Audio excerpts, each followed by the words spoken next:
Hello guys, welcome back. സത്യം പറഞ്ഞാൽ ഈ ജോൺസ് റെയിൻബോ കേക്ക് ഞാൻ ഭയങ്കര ആഗ്രഹിച്ചുണ്ടാക്കിയ കേക്കാണ്. ആഗ്രഹിച്ചുണ്ടാക്കിയ കേക്ക് എന്ന് പറയുമ്പോൾ ഇന്നും ഇന്നലെ ഒന്നും ഉണ്ടാക്കിയ കേക്കല്ല, ജൂണിൽ ഉണ്ടാക്കിയ കേക്കാണ്. കേക്ക് നമ്മൾ കഴിച്ചു കഴിഞ്ഞിട്ട് അപ്പോൾ 2 മാസമായി. ഇത് ഒരാളുടെ ബർത്ത്ഡേക്ക് വേണ്ടി ഉണ്ടാക്കിയതാണ്. മെയിനായിട്ട് നമ്മൾ ഈ കേക്ക് ഉണ്ടാക്കുന്ന സമയത്ത് സ്പോഞ്ചുകൾ നമ്മൾ നേരത്തെ ഉണ്ടാക്കി വെക്കും. അതല്ലാന്നുണ്ടെങ്കിൽ നമുക്ക് എല്ലാം കൂടെ ഒരു ദിവസം നടക്കില്ലല്ലോ. പിന്നെ വെറുതെ ഇരിക്കുന്ന ആൾക്കാർക്കൊക്കെ പറ്റൂട്ടോ എന്ന് വെച്ചാൽ അങ്ങനെയല്ല. അതായത് വലിയ കുട്ടികളൊക്കെ ഉള്ള അത്യാവശ്യം വീട്ടിലെ പണികളൊക്കെ രാവിലെ തന്നെ കഴിയുന്ന ആൾക്കാർക്കൊക്കെ പറ്റും. പക്ഷെ എനിക്കൊരു കുഞ്ഞുള്ളതുകൊണ്ടൊന്നും പറ്റാറില്ല.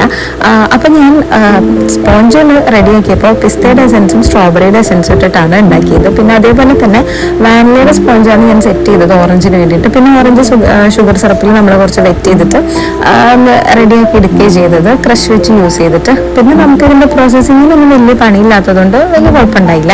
പിന്നെ മെയിനായിട്ട് നമുക്കിതിൻ്റെ എഡ്ജ് കിട്ടുന്നുണ്ടായില്ല. സ്ക്വയർ കേക്ക് ആണല്ലോ. പിന്നെ സംഭവം നമുക്ക് കുഴപ്പമില്ല, കട്ട് ചെയ്യാനുള്ളതാണല്ലോ ഓർത്ത് എന്തൊക്കെയോ കാണിച്ച് ഞാനൊന്ന് സെറ്റ് ചെയ്തെടുത്തു എന്ന് വേണം പറയാൻ.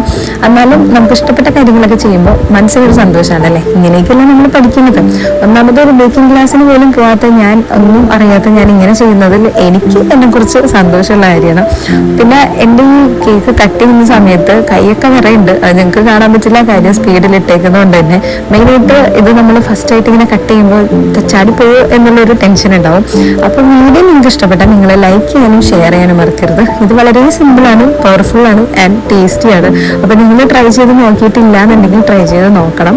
അപ്പോൾ എന്തെങ്കിലുമൊക്കെ മിസ്റ്റേക്കും കാര്യങ്ങളൊക്കെ ഉണ്ടെങ്കിൽ നിങ്ങളത് അക്സെപ്റ്റ് ചെയ്തിട്ട് ഷെയർ ചെയ്യാൻ മറക്കരുത്.